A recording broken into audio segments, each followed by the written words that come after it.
गुरु ब्रह्मा गुरु विष्णु गुरुदेव महेश्वर गुरु साक्षात् परम ब्रह्म तस्मै श्री गुरुवे नमः। सदाशिवसमारंभां शंकराचार्य मध्यमाम् अस्मदाचार्यपर्यन्तां वन्दे गुरुपरम्पराम्। ओम श्री गुरुभ्यो नमः। ओम श्री परमात्मने नमः। हम लोग कठोपनिषद पढ़ रहे हैं।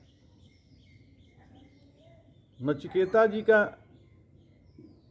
जो तीसरा वर है वो ये जानना चाहते हैं कि मृत्यु से परे क्या है। यह जो शरीर मरता है इसके बाद जीव कहाँ जाता है। उनके मन में कई प्रकार के प्रश्न हैं। तो नचिकेता के प्रश्न पर यमराज ने पहले विषय की कठिनता व्यक्त की। यमराज भगवान ने पहले तो विषय की कठिनता व्यक्त की। तो विषय बहुत कठिन है, यह सबके समझ के परे है, क्योंकि यह अत्यंत सूक्ष्म है। इसलिए उस आत्म तत्व को समझना बहुत ही मुश्किल है। अच्छा, नचिकेता का जो प्रश्न है वास्तव में तो आत्मा के बारे में ही है। यह यमाचार्य को स्पष्ट था। स्थूल देह से अन्य आत्मा तो इसी से प्रकट था कि नचिकेता पृथ्वी छोड़कर यमलोक पहुंच गया था। तो इसी से उसको जानकारी हो गई थी। अतः केवल कर्ता भोक्ता रूप को कुछ वह पूछ रहा हो यह संभव नहीं है।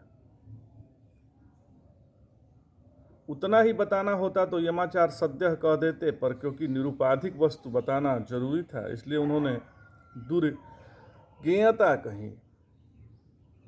परिणाम विशेष से तात्पर्य से आत्मा को अणु नहीं कहते, क्योंकि उसे महान भी कहते हैं। ये दोनों परिमाण परस्पर विरुद्ध है। आत्मा को सूक्ष्माति सूक्ष्म होने से अणु कहा जाता है। अत्यंत एकाग्र चित्त से ही समझा जा सकता है और ऐसे समझना मुश्किल है। इसे समझने की कठिनता स्पष्ट करने के लिए यमाचार्य ने कहा कि देवताओं को भी यह बस समझना मुश्किल है, मतलब दुर्लभ है।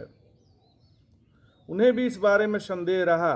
बाद में भले ही वे ब्रह्मा आदि के उपदेश से उसे बुद्धिगत कर पाए।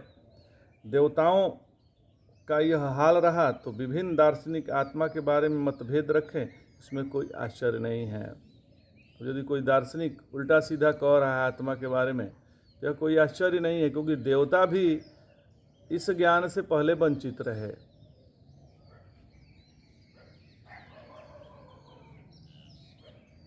आसुरी संपत्ति वाला विषय भोगों से मस्त रहेगा, आत्मा की उसे जिज्ञासा ही कहाँ होगी। तो जान सके उसे क्या संभावना। असुर सिंह पूछ वाले ही नहीं समझने चाहिए। प्राणों के रमण में ही संलग्न रहने वाले सभी असुर हैं, जिनके लिए शरीर इंद्रिय मन की खुशी ही पुरुषार्थ है।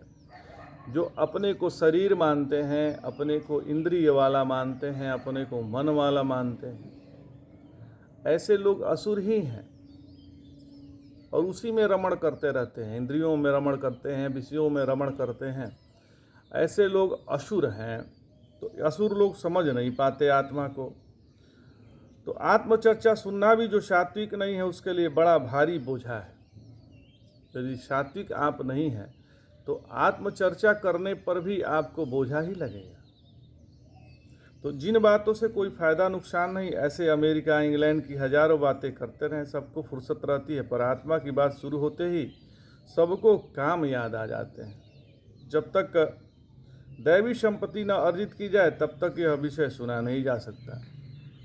अजिज्ञासु को जिज्ञासोदय का साथ बताया जा सकता, पर तत्वोपदेश देना निरर्थक है। नचिकेता जिज्ञासु तो था ही, परंतु इच्छा की तीव्रता की परीक्षा के लिए यमाचार्य ने उससे पुत्र धन आदि मांगने को कहा। तब नचिकेता ने विवेकपूर्ण वैराग्य व्यक्त किया। मृत्युलोक में दुर्लभ सब विषय, दीर्घ आयु आदि अनेक फलों का प्रलोभन पाकर भी नचिकेता जो मुनि कुमार हैं वो अडिग रहे। सारे विषय स्वल्प समय टिकने वाले हैं। उन्होंने कहा कि जो जितने विषय हैं ये स्वल्प समय के लिए है।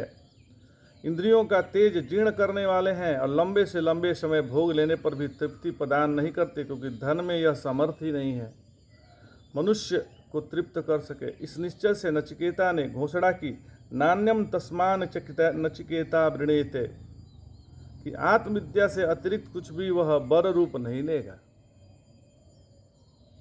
विचार दृष्टि से यम ने जो विकल्प दिए थे वे बेतुके थे। एक नगीना और एक कंकड़ी में से किसी एक को चुनने को कहना जैसे अनुचित है, ऐसे ही विषय और आत्मा में से एक को चुनने के लिए कहना भी ठीक नहीं है। लगभग बराबर की चीज़ों में से एक को चुनने को कहा जाए तब बात समझ में आती है। आसमान वस्तुओं में से एक चुनाव करने के लिए कहना नहीं बनता। विषय क्लेशप्रद है, आत्मबोध क्लेशों का उन्मूलन कर डालता है। दोनों सर्वथा असमान है। विषय क्षण भर भी नहीं टिकते, आत्मा नित्य है। दोनों की बराबरी कैसे की जा सकती है? पुत्र पैदा होते ही माँ को असह्य पीड़ा देता है, बाल्यावस्था में लगातार दुख देता है और बड़ा होकर पुनः पत्नी आदि में व्यूह में फंसकर माता पिता की अपेक्षा करता है। ऐसे पुत्र और निरतिशय आनंद रूप आत्मा को एक तराजू पर रखा नहीं जा सकता।